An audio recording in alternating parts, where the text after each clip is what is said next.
बाल मंदिर YouTube channel पर प्रिय विद्यार्थियों, मैं स्वरूप सिंह आपका हार्दिक अभिनंदन और स्वागत करता हूँ। विद्यार्थियों, हम कक्षा 11वीं में व्यवसाय के संदर्भ में बात कर रहे थे। पहला अध्याय जो हमारा व्यवसाय, व्यापार और वाणिज्य। व्यवसाय क्रियाओं को हमने समझा, 7 व्यवसायिक क्रियाओं को हमने याद करने का प्रयास किया और मैंने आपको बोर्ड पर लिखवा कर भी याद करवाने का प्रयास किया। जहाँ तक मैं समझता हूँ विद्यार्थियों, आपने अपनी कॉपी में उन क्रियाओं को लिख लिया होगा और उन क्रियाओं को याद भी कर लिया होगा। जैसे जैसे हम पढ़ रहे हैं वैसे वैसे आप लिखकर अगर याद करते हो विद्यार्थियों, तो हमें आगे भविष्य में कोई भी समस्या नहीं रहेगी। मैंने उन क्रियाओं को आपको पहले याद करवाया। अब ये क्रिया जो मैंने आपको ऊपर से याद करवाई थी, आज इस वीडियो के माध्यम से विद्यार्थियों मैं उनको विस्तारित रूप से व्याख्या सहित समझाने का प्रयास करूंगा। एक एक शब्द को समझाऊंगा। वास्तव में व्यवसायिक क्रियाएं जो की जाती है वो कौन कौन सी क्रिया है और उनके अंदर क्रियाओं में क्या क्या सम्मिलित किया जाता है। तत्पश्चात हम व्यवसाय के अवधारणा को और व्यवसाय क्रियाओं को समझ पाते हैं कि वास्तव में व्यवसाय क्या है और समाज के अंदर व्यवसाय क्रियाओं का भिन्न रूप कैसे हैं और हम व्यवसाय क्रिया को कैसे समझ पाते हैं। प्रथम दृष्टया अगर मैं बात कहूं तो पहली जो हमारा बिंदु था विशेषताओं के अंदर, उसकी प्रकृति के अंदर, उसके लक्षणों के अंदर, व्यवसाय क्रिया क्या है। व्यवसाय क्रिया एक आर्थिक क्रिया है, क्योंकि अगर आर्थिक क्रिया को अगर हम पढ़ते हैं उसके अंदर व्यवसाय, धंधा और रोजगार तीनों रूप सम्मिलित है और वहीं आर्थिक क्रिया के अंदर व्यवसायिक क्रिया भी सम्मिलित है, इसलिए व्यवसायिक क्रिया को आर्थिक क्रिया कहा जाता है। तो पहला बिंदु है हमारा, यह एक आर्थिक क्रिया है। यह आर्थिक क्रिया कैसे है इसे हम समझेंगे। वास्तव में इसे आर्थिक क्रिया का रूप क्यों दिया गया, यह आर्थिक क्रिया कैसे है, यह एक आर्थिक क्रिया कैसे है। विद्यार्थियों, आर्थिक क्रिया से तात्पर्य मैंने बताया था कि आर्थिक का मतलब यहाँ एक धन से होता है या फिर पैसा कमाने से होता है, लाभ कमाने से होता है। आर्थिक क्रिया से तात्पर्य है कि एक व्यापारी या एक उत्पादक जब व्यापार करता है वो किस लिए करता है, लाभ कमाने के उद्देश्य से करता है। उसकी आत्मसंतुष्टि लाभ कमाने से होती है। वो ग्राहकों की आत्मसंतुष्टि प्रदान करवाता है वस्तुओं को बेचकर और खुद लाभ का अर्जन करता है और लाभ कमाता है। उसके परिप्रेक्ष्य में ही व्यवसाय एक आर्थिक क्रिया है नाम दिया गया। ना कि इसके अंदर प्रेम भावना होती है, ना कि इसके अंदर भावुकता होती है, ना कि इसके अंदर देश प्रेम की भावना होती है। इसके अंदर लाभ कमाने का उद्देश्य सर्वोपरि रखा गया है, इसलिए इसे आर्थिक क्रिया का नाम दिया गया है। गौर करें। अब हम इसको भाषा से समझने का प्रयास करेंगे। ये एक आर्थिक क्रिया है, इसके अंदर लाभ कमाने के उद्देश्य से जीवन चलाने के लिए की जाती है। इसका उद्देश्य लाभ कमाना है और अपने जीवन का यापन करना है, जीवन चलाना है। जीवन चलाने के लिए विभिन्न प्रकार की जो आर्थिक क्रियाएं की जाती है, जिसमें धन की प्राप्ति हो, जिसमें लाभ की प्राप्ति हो, वो सब एक आर्थिक क्रिया में सम्मिलित है। बल्कि और ना कि इसमें प्रेम, मोह, माया, सहानुभूति वो भावुकता शामिल नहीं की जाती। विद्यार्थियों, कोई कार्य प्रेम के अनुसार भी किया जाता है। हम किसी से प्रेम वश किसी के साथ जो व्यवहार करते हैं उसमें हम कोई धन नहीं जुटाते हैं। कहीं कहीं हमारे किसी में मोह की भावना होती है और मोह के द्वारा हम अपने कार्य करने के पश्चात कोई धन नहीं लेते हैं। सहानुभूति होती है और भावुकता भी होती है। इसके लिए मैंने आपको प्रिय विद्यार्थियों एक उदाहरण भी दिया था। एक गृहिणी जब अपने घर में कार्य करती है और अपने परिवार वालों को भोजन करवाती है तो उसमें धन की भावुकता नहीं होती है, धन की मोह माया नहीं होती है और वो अपने एक परिवार के हिसाब से कार्य करती है और परिवार को भोजन करवाती है। वो एक अनार्थिक क्रिया है, आर्थिक क्रिया में शामिल नहीं किया जा सकता। विद्यार्थियों, तो इस प्रकार लाभ कमाने के उद्देश्य से जीवन चलाने के लिए की जाने वाली क्रिया आर्थिक क्रिया में सम्मिलित है। इसमें प्रेम, मोह, सहानुभूति और भावुकता शामिल नहीं की जाती।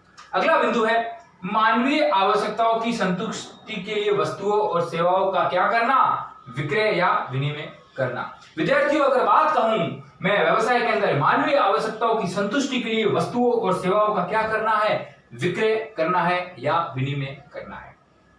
विद्यार्थियों, प्रत्यक्ष और अप्रत्यक्ष रूप में जब एक व्यवसायी व्यापार करता है तब उस व्यवसायी व्यापार में प्रत्यक्ष और अप्रत्यक्ष रूप में मूल्य के बदले ही कुछ वस्तुएं उपलब्ध करवाता है। जहां मूल्य नहीं होता कि वस्तुओं के बदले कोई मूल्य प्राप्त नहीं करता, वो व्यवसाय नहीं होता है। एक व्यक्ति जब कोई व्यवसाय करता है और उसके अंदर वो धन नहीं कमाता है तो वो व्यवसाय नहीं होगा। व्यवसाय निरंतर रूप से करना होगा और प्रत्यक्ष और अप्रत्यक्ष रूप से मूल्य के बदले इन वस्तुओं का विनिमय करना होगा, इन वस्तुओं का विक्रय करना होगा, उन वस्तुओं को बेचना होगा। विनिमय से आपका यहाँ तात्पर्य है किसी वस्तु के बदले कुछ लेना।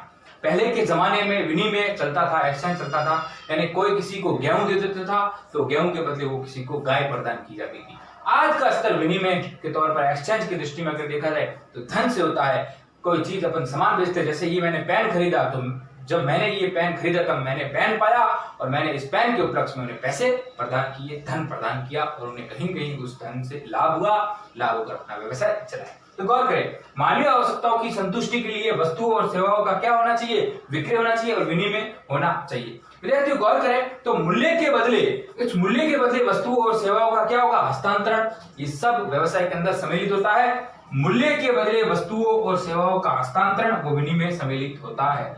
हस्तांतरण यानी एक दूसरे से ट्रांसफर करना। वो उसे मूल्य प्रदान करेगा तो विक्रेता उसे वस्तु प्रदान करेगा, इसका मतलब हस्तांतरण होता है, या फिर इसे विनिमय भी सम्मिलित होती है।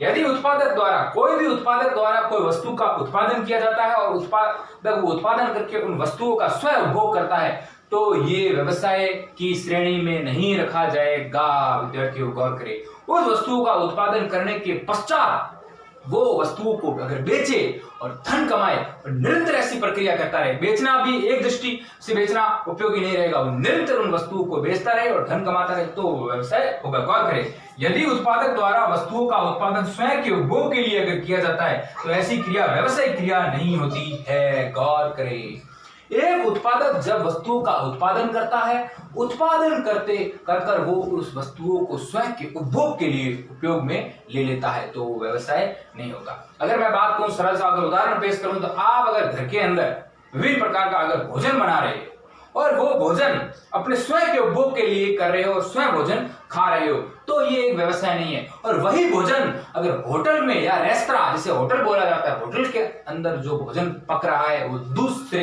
ग्राहकों के लिए पक रहा है तो ये व्यवसाय की श्रेणी में रखा जाता है। इसलिए कहा जाता है कि मानवीय आवश्यकताओं की संतुष्टि के लिए वस्तुओं और सेवाओं का क्या होना चाहिए? विक्रय होना चाहिए या फिर विनिमय होना चाहिए। ये एक आवश्यक विशेषता है मानवीय आवश्यकताओं की संतुष्टि के लिए वस्तुओं और सेवाओं। विद्यार्थियों, मैं एक चीज को 3 बार बोलकर आपको अवगत कराऊंगा ताकि आप इन चीजों को समझ सके।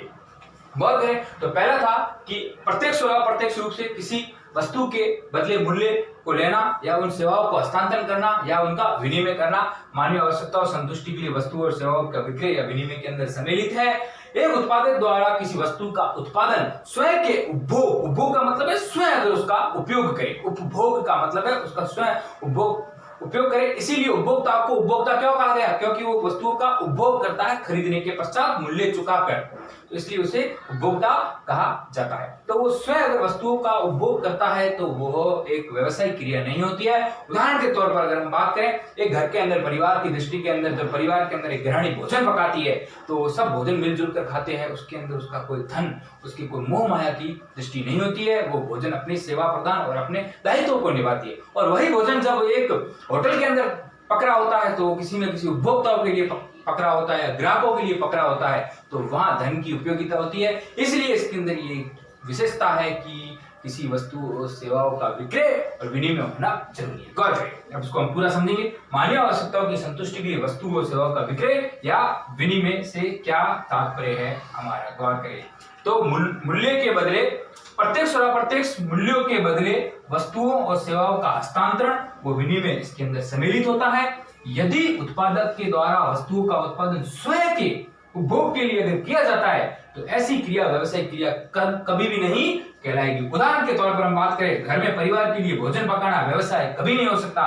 होटल बोलो या फिर रेस्तरां बोलो, रेस्तरां ऐसे हिंदी में कहा जाता है। रेस्तरां में अन्य व्यक्तियों को बेचने के लिए जो भोजन पकाया जाता है वो व्यवसाय है। इस प्रकार व्यवसाय की एक आवश्यक विशेषता है कि वस्तुओं या फिर सेवाओं का क्रय विक्रय या विनिमय इसके अंदर निश्चित तौर पर होना चाहिए। यही विद्यार्थियों मानवीय आवश्यकता संतुष्टि के लिए वस्तुओं और सेवाओं का विक्रय विनिमय कहलाता है। तीसरा बिंदु हमारा है वस्तुओं और सेवाओं का उत्पादन अथवा उनकी प्राप्ति। विद्यार्थियों गौर करें, वस्तुओं का उपभोक्ता के उपभोग के लिए वस्तुओं को बिंदु क्या है? वस्तुओं और सेवाओं का उत्पादन करना अथवा उनकी प्राप्ति करना। या तो उत्पादन करो या फिर उनकी प्राप्ति करो। हम लोग उत्पादन क्यों करेंगे? किसी उपभोक्ताओं को उनकी संतुष्टि के लिए, उपभोक्ताओं को प्राप्त करवाने के लिए, उपभोक्ताओं को सुलभ करवाने के लिए, उपभोक्ताओं की जरूरत के अनुसार उन्हें सुलभ करवाने के लिए हम उसका उत्पादन करेंगे। अगर हम उत्पादन नहीं करेंगे तो उनकी आवश्यकता अनुसार किसी उत्पादक से खरीदेंगे, खरीद कर उन्हें उपभोग के लिए आगे उन्हें सुलभ करवाएंगे। गौर करें, या तो एक उत्पादक वस्तुओं का उत्पादन करता है, उत्पादन करने के पश्चात उन वस्तुओं को उपभोक्ता को बेचता है, या फिर कोई विक्रेता होता है, वो क्या करता है? उत्पादक से माल को लाता है और फिर आगे उपभोक्ताओं को बेचता है। तो उस दृष्टि से अगर हम बात करें तो वस्तुओं और सेवाओं का उत्पादन अथवा उनकी प्राप्ति, तो पहले हम बिंदु को समझे। वस्तुओं और सेवाओं का क्या करें? उत्पादन अथवा उनकी प्राप्ति। इस बिंदु के माध्यम से आप लिख सकते हो कि एक उपभोक्ताओं के द्वारा उपभोक्ताओं को संतुष्ट करने के लिए, उपभोक्ताओं को सुलभ करवाने के लिए एक उत्पादक क्या करेगा? वस्तुओं और सेवाओं का उत्पादन करेगा। उत्पादन अगर नहीं करेगा तो उन वस्तुओं को किसी से खरीदेगा, खरीद कर उपभोक्ताओं को सुलभ करवाएगा। और ऐसी जो एक व्यावसायिक इकाइयां होती है वो उत्पादन यानी उपभोक्ताओं को बेचने से पूर्व विभिन्न प्रकार की ऐसी व्यावसायिक क्रियाएं करेगा जिसमें वस्तु और उपभोक्ताओं को उपभोग के लिए सुलभ कराने से पहले या तो उत्पादन किया जाता है या उनका क्रय किया जाता है। यानी कि उपभोक्ताओं जैसे मैं किसी चीज को हमें खरीदना है तो हमें उपभोग के लिए खरीदनी है, हमें उनको सुलभ करवाने के लिए उत्पादक क्या करेगा कि सुलभ कराने के लिए पहले तो या तो वो उत्पादन करेगा, उत्पादन नहीं करेगा तो वो क्या करेगा? क्रय कर उन्हें सुलभ करवाएगा। इस तमाम प्रकार की वस्तुएं इसके अंदर सम्मिलित होती है। एक वस्तु व्यापारिक क्रियाओं के अंदर वो विभिन्न प्रकार की जो व्यवसायिक क्रियाएं होती है वो वस्तुओं का क्या करेगी? उत्पादन करेगी। उत्पादन कर उपभोक्ताओं को संतुष्टि के लिए सुलभ करवाएगी और वो एक ऐसा जो व्यापार करेगी उस व्यापार के अंदर वो धन कमाएगी। विभिन्न प्रकार की इसके अंदर वस्तुएं सम्मिलित की गई है। विद्यार्थियों गौर करें, विभिन्न प्रकार की वस्तुएं इसके अंदर सम्मिलित की जाती है। जैसे कि उपभोक्ता वस्तु की हम बात करें, वस्तुएं सम्मिलित की जाती है। जैसे कि उपभोक्ता वस्तुओं की अगर हम बात करें, उपभोक्ता वस्तुएं जो निरंतर उपयोग में आती है, जो निरंतर उपयोग में आती है, जो निरंतर उपयोग में आती है, ऐसी वस्तुओं को भी उपभोक्ता को सुलभ करवाएगा। उपभोक्ता वस्तुओं का उत्पादन करेगा कौन? उत्पादक। वो कौन कौन सी हो सकती है? पेन हो सकती है, नोटबुक हो सकती है, और भी ऐसी जो निरंतर उपभोग करने वाली है, पेन है, नोटबुक है, और भी ऐसी कई है जो वस्तुएं उपभोग निरंतर की जाती है, उपभोक्ता वस्तुएं कहलाती है। कुछ ऐसी वस्तुओं का भी उत्पादन किया जाता है जो पूंजीगत वस्तु कहलाती है। कौन सी विद्यार्थियों? पूंजीगत। ये शब्द जो होते हैं ये व्यवसाय के अंदर और वाणिज्य के अंदर बहुत उभर कर सामने आते हैं, इन्हें समझना हमारे लिए जरूरी है। पूंजीगत वस्तुएं। अब पूंजीगत वस्तु से तात्पर्य है वे वस्तुएं जो दीर्घकालीन अवधि के लिए चलती है, जो आपको दीर्घकालीन का मतलब है लॉन्ग टाइम अवधि के लिए चलती है, लॉन्ग टाइम आपको पैसा कमा के देती है और उपभोक्ताओं के लिए भी वो आवश्यक होती है। उसके अंदर हम मशीनरी डाल सकते हैं। विभिन्न प्रकार की जो मशीनरी होती है ये लॉन्ग टर्म के लिए होती है और हमें बहुत समय तक ये सुविधा उपलब्ध करवाती है। भवन हो सकते हैं, ऐसे भी कई जो पूंजीगत वस्तुएं हैं, ये मशीनरी है। विभिन्न प्रकार की ऐसी वस्तुएं जो पूंजीगत वस्तुएं इसके अंदर शामिल होती है, उनका प्रयोग करना होता है। विद्यार्थियों गौर करें। तो हमने क्या सीखा विद्यार्थियों? यहाँ तक कि हमने वस्तु जो उपभोक्ता वस्तु जो निरंतर उपभोग में आती है उन्हें सीखा, निरंतर उपभोग की वस्तुओं को सीखा, जो नोटबुक है, हम पेन की बात कर सकते हैं, और पूंजीगत वस्तुओं को भी हमने सीखा। पूंजीगत वस्तुओं के अंदर हमने मशीन को लिया, और भी इसके अंदर उदाहरण है। हम मशीन को ले सकते हैं और फर्नीचर को भी ले सकते हैं, जो आपके व्यवसाय के अंदर एक उपभोक्ता खरीदता है तो उसके भविष्य के अंदर बहुत ही उपयोगी रहती है। आप फर्नीचर को भी ले सकते हैं, इसके अंदर फर्नीचर को भी ले सकते हैं। इन प्रकार की वस्तुओं को इसके अंदर शामिल किया गया। और सेवाएं प्रदान करवाना, उपभोक्ताओं के लिए सेवाओं को प्रदान करना, उन सेवाओं के अंदर क्या है? यातायात को शामिल किया गया। यातायात, बीमा, इन चीजों को इसके अंदर शामिल किया गया। विद्यार्थियों गौर करें। तो एक आर्थिक क्रिया को हमने समझा, मानवीय आवश्यकताओं की संतुष्टि के लिए वस्तुओं और सेवाओं का विक्रय विनिमय को हमने सरल तरीके से समझा। वस्तुओं और सेवाओं का उत्पादन अथवा उनकी प्राप्ति की बारे में हमने बात की। और अगला जो हमारा बिंदु है, चौथा बिंदु, उसको हम समझने का प्रयास करेंगे। विद्यार्थियों गौर करें। चौथा बिंदु, तीसरे बिंदु को पढ़ने के बाद चौथा बिंदु जो लाभ का अर्जन कैसे हो, और एक व्यवसायिक क्रियाओं के अंदर अगर हम व्याख्या से पढ़ते हैं तो लाभ अर्जन से क्या तात्पर्य है। विद्यार्थियों गौर करें, लाभ का अर्जन एक व्यवसाय के संदर्भ में अगर बात करें तो लाभ के रूप में जो व्यवसायिक क्रियाएं की जाती है लाभ कमाने के रूप में की जाती है, और इसके अंदर एक विक्रयकर्ता या फिर व्यवसायकर्ता विक्रय करेगा, वो किस लिए करेगा, लाभ के लिए करेगा। ऐसी क्रियाएं जो लाभ के लिए की जाती है। और एक जो व्यवसाय इकाइयां, जो व्यवसाय करने वाली जो एक फैक्ट्री होती है, संस्था होती है, उसके अंदर व्यवसाय करता है। जब वो व्यवसाय करता है उसके अंदर अगर लाभ लंबे समय तक नहीं होता है तो वो व्यवसाय ठप हो जाता है। तो कहीं ना कहीं एक व्यवसायिक इकाइयां, यानी कहने का मतलब है व्यवसायिक इकाइयों का मतलब है व्यवसाय करने वाली एक यूनिट या एक बड़ी बड़ी फैक्ट्रीज, जिसके अंदर व्यवसाय करता विक्रय कर लाभ कमाता है, और ये लंबे समय तक अगर लाभ नहीं होता है तो व्यवसायिक इकाई ठप हो जाती है, यानी कि व्यवसायिक इकाई गिर जाती है। गौर करें विद्यार्थियों, लाभ के रूप में आय अर्जित हेतु की जाती है, बिना लाभ के व्यवसाय लंबे समय तक नहीं किया जाता। लाभ अर्जन से तात्पर्य वो व्यवसायिक क्रिया जो लाभ के लिए की जाती है, और बिना लाभ के व्यवसाय लंबे समय तक कभी भी नहीं चल सकता। इसलिए एक व्यवसाय करने वाला यानी कि व्यवसाय कर्ता का मतलब है जो करने वाला होता है। विक्रय यानी कि बेचने के लिए मात्रा बढ़ाकर विक्रय की मात्रा को बढ़ाएगा, यानी कि बेचने की मात्रा को बढ़ाएगा, और माल को कम लागत पर उत्पादन कर बेचेगा, और हर संभव प्रयास करता रहेगा लाभ कमाने के लिए। जब एक एक शब्द को समझने का प्रयास करें, मैं पुनः आपको समझाता हूं कि वो व्यावसायिक क्रियाएं, वह व्यावसायिक क्रियाएं लाभ के रूप में आय अर्जित हेतु की जाती है। लाभ के रूप में उनके पास आय होती है, इनकम होती है। वो जो आय होगी, इनकम होगी, वो लाभ के रूप में होगी, अर्जित हेतु की जाती है। बिना लाभ के व्यवसाय लंबे समय तक नहीं चल सकता। अगर निरंतर रूप में अगर हानि होती रही तो एक ना एक दिन उस व्यवसाय को ठप होना पड़ेगा, उस संस्था को, उस फैक्ट्री को ठप होना पड़ेगा, लंबे समय तक नहीं चल सकता। इसलिए व्यवसाय करने वाला कौन होता है? छोटी सी शब्द में, एक शब्द है, उसे व्यवसाय करता कह सकते हो। विक्रय यानी बेचने की मात्रा को बढ़ाएगा, यानी ज्यादा से ज्यादा माल उत्पादन कर उसे बेचेगा, बढ़ाएगा, या लागत कम कर अधिकतम लाभ का हर संभव वो प्रयास करेगा। लागत कम का मतलब है कोई भी वस्तु उत्पादित कर रहे हैं उसमें लगने वाली जो कीमत, उसकी लागत को वो कम करेगा, उसकी कीमत को वो कम करेगा। जो मार्केट के अंदर ज्यादा रेट से बिक रही है उससे भी वो कम लागत पर वो बेचेगा, ताकि विक्रय ज्यादा होगा और क्रय भी ज्यादा होगा। ज्यादा माल का उत्पादन किया जाएगा, ज्यादा माल को बेचा जाएगा, और कई उपभोक्ता ग्राहक उसे ज्यादा खरीदेंगे क्योंकि लागत कम है। तो लागतों को कम करना है और विक्रय को बढ़ाना है, फिर लाभ अर्जन किया जा सकता है। तो आप लिख सकते हैं लाभ के रूप में आय अर्जित हेतु ऐसी व्यवसाय क्रिया की जाती है। बिना लाभ के व्यवसाय लंबे समय तक कभी भी नहीं चल सकता है। इसलिए एक व्यवसाय करता या व्यवसाय करने वाला विक्रय यानी बेचने के लिए मात्रा को बढ़ाएगा और कम लागत पर माल का उत्पादन कर अधिक लाभ कमाने का हर संभव वो प्रयास करता रहेगा। ये व्यवसाय क्रियाओं के अंदर लाभ अर्जन से तात्पर्य है विद्यार्थी। पांचवा बिंदु है जोखिम के तत्व।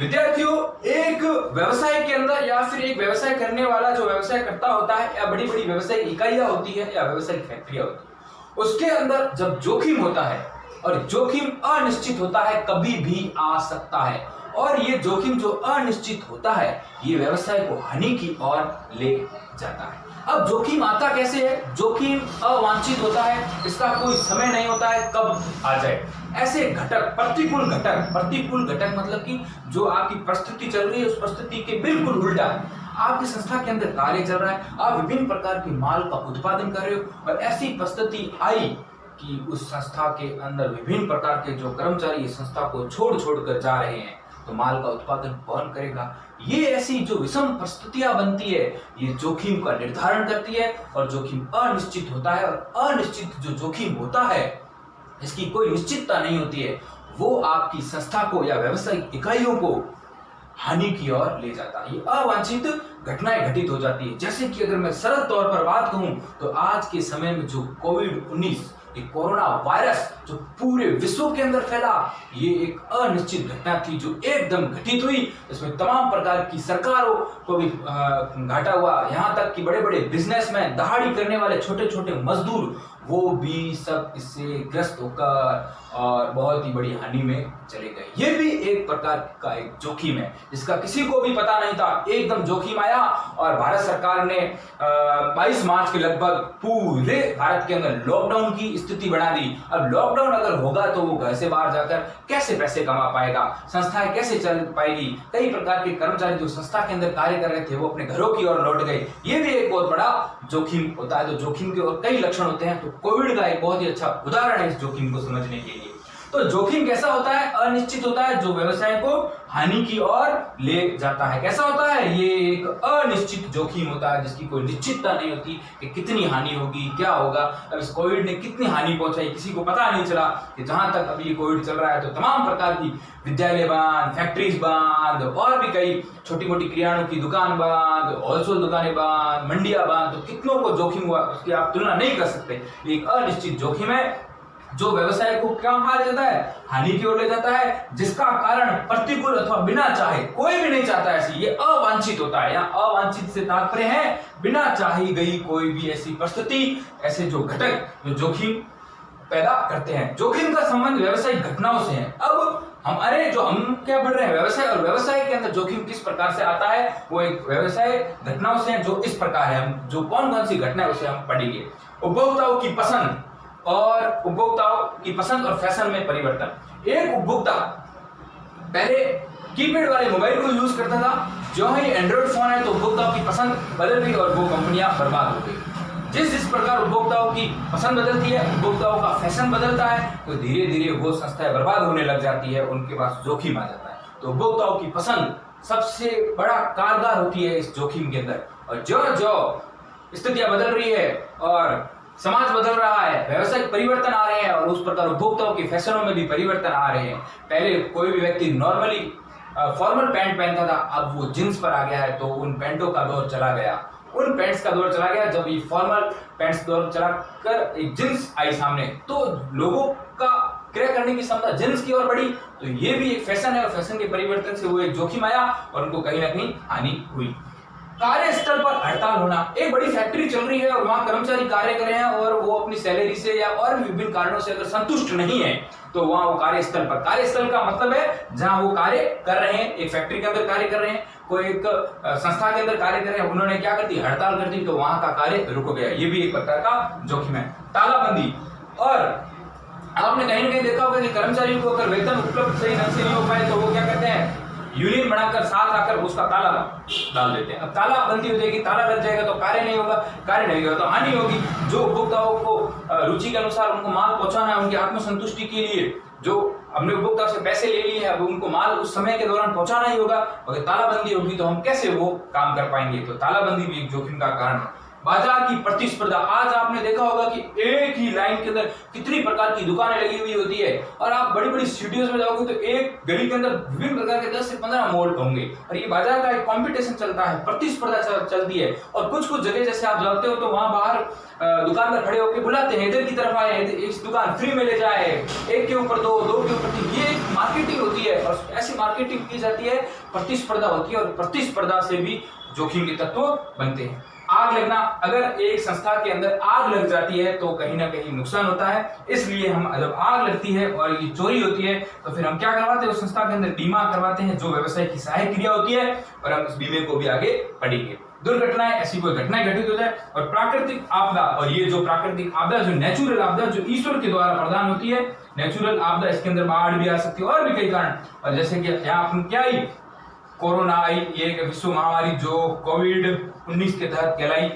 कोरोना वायरस डिसीज जो विश्व की एक बहुत ही बड़ी भयंकर महामारी, ये भी एक प्राकृतिक आपदा है। तो ये जोखिम के तत्वों को आप समझ सकते हैं। छठा बिंदु है विद्यार्थियों, नियमित रूप से वस्तुओं और सेवाओं का विनिमय करना।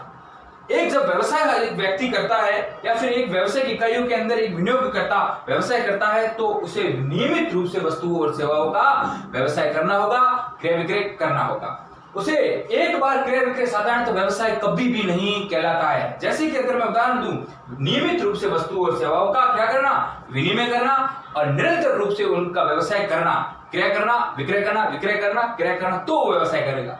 कहलाएगा। एक बार आपने कोई वस्तु को क्रय किया, आपने कोई विक्रय किया, वो साधारणतः व्यवसाय नहीं कहलाएगा। जैसे कि अगर मैं एक छोटा सा उदाहरण दूं विद्यार्थियों, अगर मैं एक छोटा सा उदाहरण दूं तो वो व्यवसाय नहीं कहलाएगा। कैसे विद्यार्थी गौर करें, यहां मैं उदाहरण दे रहा हूं, गौर करना विद्यार्थियों, कि एक घर के अंदर अपने घर पे एक रेडियो पड़ा था और इस रेडियो को मैंने 2000 रुपए में खरीदा और 1-2-3 महीनों के बाद मैंने इसको 2500 रुपए में दूसरे को बेच दिया, मुझे 500 रुपए का फायदा हुआ। क्या ये व्यापार है? मैंने एक बार ये प्रक्रिया की, ये व्यवसाय नहीं है विद्यार्थियों। जब इसी रेडियो को 10-15 रेडियो को मैं निरंतर रूप में बेचूं या फिर दुकान पर एक दुकान के माध्यम से मैं बेचता हूं इन रेडियो को और निरंतर रूप में बेचता हूं, 1 नहीं 2 नहीं 4 नहीं 5 20-25 रेडियो बेचता हूं, मेरा ये हमेशा का काम है, तो ये व्यवसाय कहलाएगा। तो कहने का मतलब है नियमित रूप से वस्तु और सेवाओं का विनिमय करना। एक बार कोई भी वस्तु को खरीदना बेचना व्यवसाय नहीं कहलाता है। नियमित रूप से किसी वस्तु को बेचना वो सब व्यवसाय क्रिया कहलाती है। इसलिए मैंने आपको रेडियो का उदाहरण दिया। अंतिम बिंदु, प्रतिफल की अनिश्चितता। विद्यार्थियों गौर करें, प्रतिफल जो एक व्यवसाय चलाता है, कोई भी विनियोगकर्ता को भी मैं समझाऊंगा या फिर कोई व्यवसाय करता, वो व्यवसाय चलाता है या व्यवसाय को प्रारंभ करता है, उस व्यवसाय को प्रारंभ करने के लिए उसके पास क्या चाहिए? पूंजी चाहिए। हमारी जो वाणिज्य संकाय के अंदर कैपिटल मोस्ट रॉकफुल शब्द है। हम जब व्यवसाय करते हैं तो हमारे पास विभिन्न प्रकार की क्या होनी चाहिए? पूंजी होनी चाहिए। पूंजी को इंग्लिश में बोलते हैं कैपिटल। यहाँ कैपिटल से राजधानी से मतलब नहीं है। कैपिटल का मतलब कॉमर्स के अंदर आपको लेखा शास्त्र के अंदर सिखाया जाएगा। कैपिटल का मतलब होता है पूंजी।